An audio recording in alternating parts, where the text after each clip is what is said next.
Benvinguts a la zona de migjorn del Camí de Cavalls, àrea que es caracteritza per estar formada per materials geològics calcaris i porosos del Miocè en pendent cap al mar. Menorca compta amb dues zones geològicament ben diferenciades, la zona nord, que denominarem de tramuntana, i la zona sud o de migjorn.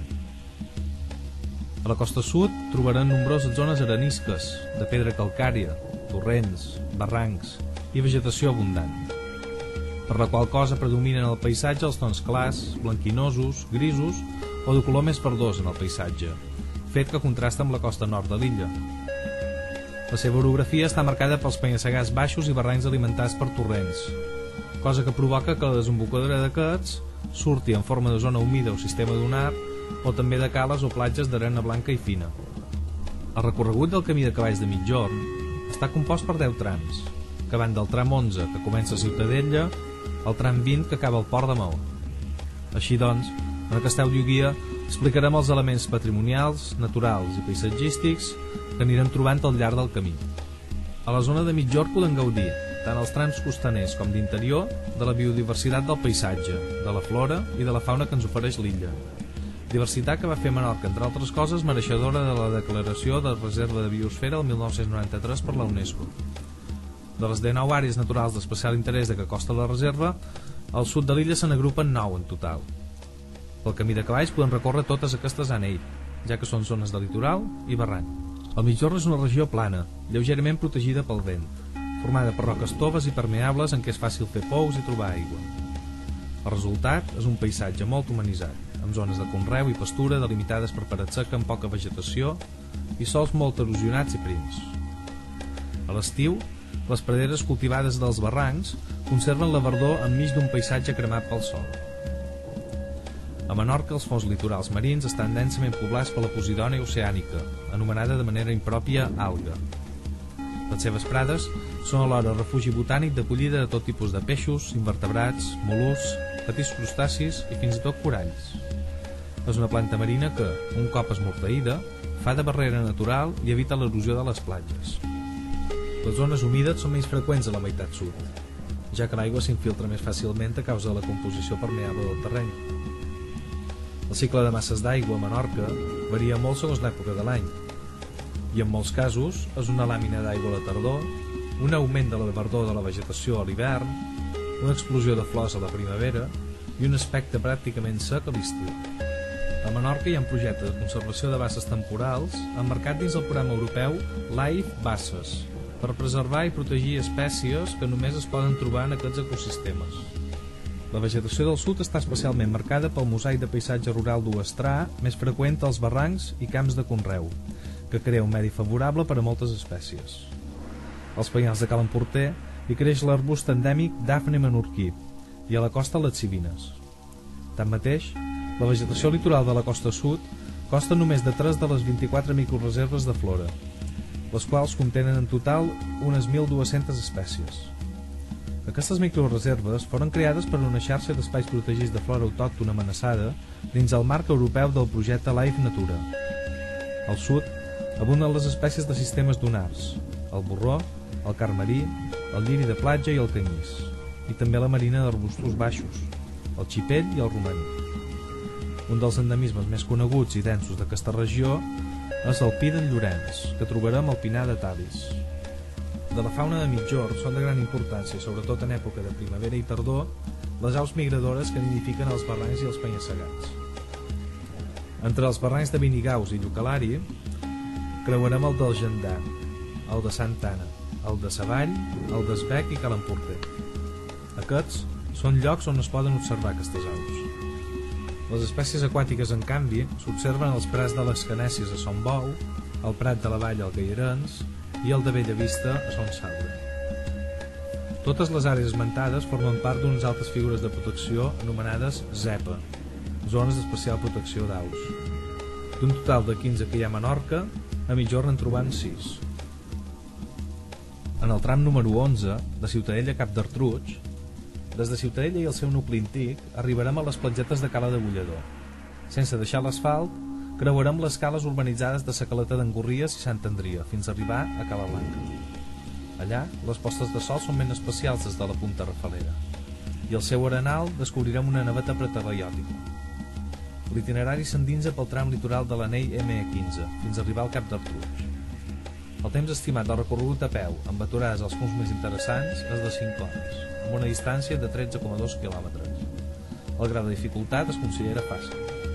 En el tram número 12, de Cap d'Artruig a Cala Turqueta, partirem del far més proper a Mallorca, a l'urbanització de Cala Bosch i el port conegut com el Lago, per arribar als Platjals i Son Xoriguer. Continuar pel Roquissar Oriental trobant Cala Parejals i més enllà la Cova d'Espardals, Son Vell i unes coves prehistòriques.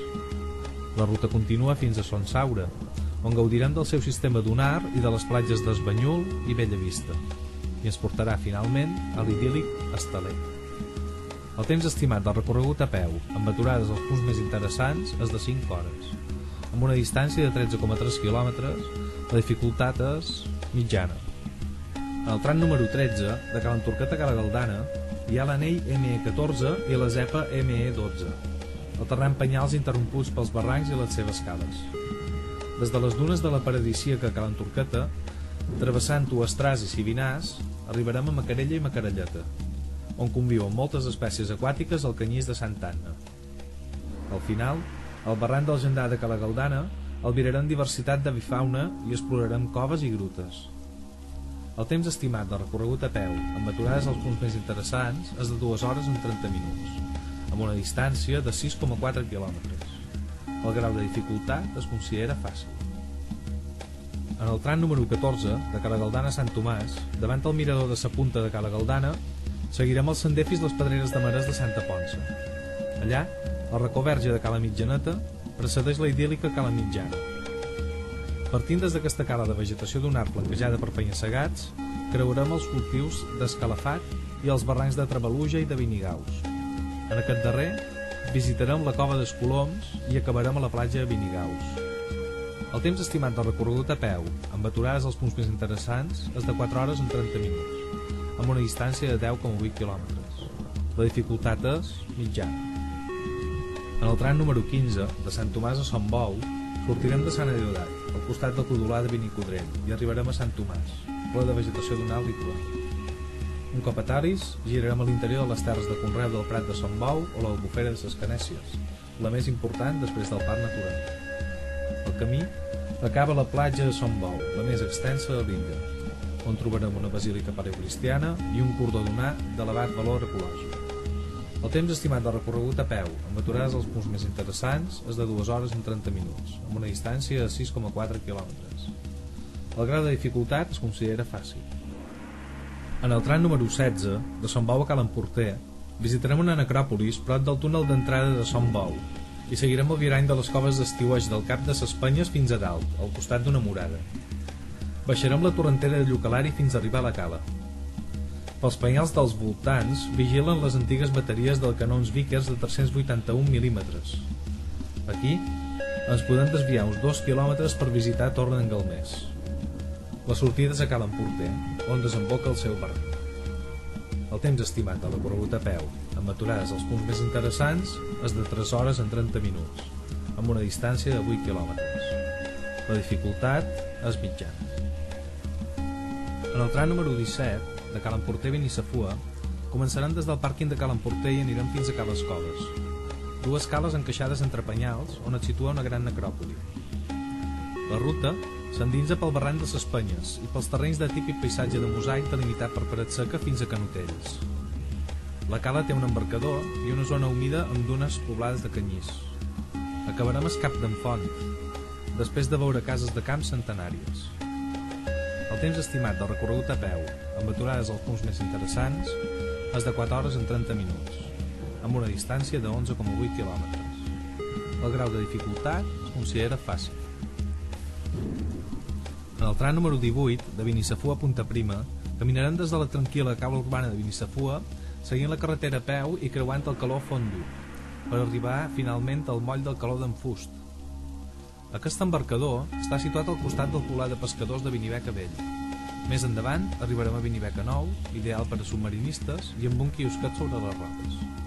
El camí acaba després de Beniancolla a Son Ganxo, on destaca una torre del segle XVIII. El El temps estimat del recorregut a peu, amb aturades als punts més interessants, és de 3 hores en 30 minuts, amb una distància de 8,1 quilòmetres. El grau de dificultat es considera fàcil.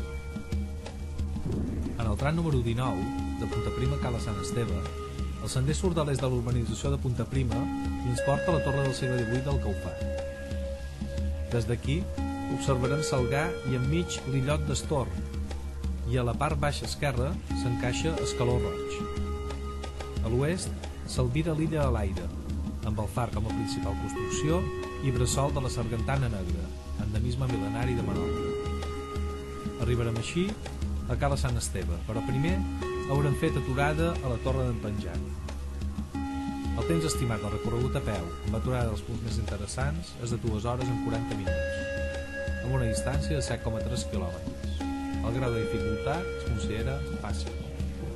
En el tram número 20, de Cala Sant Esteve a Maó, continuarem pujant al lateral del petit moll d'Estiueig, deixant enrere el Fort Malbro i l'entrada del castell de Sant Felip.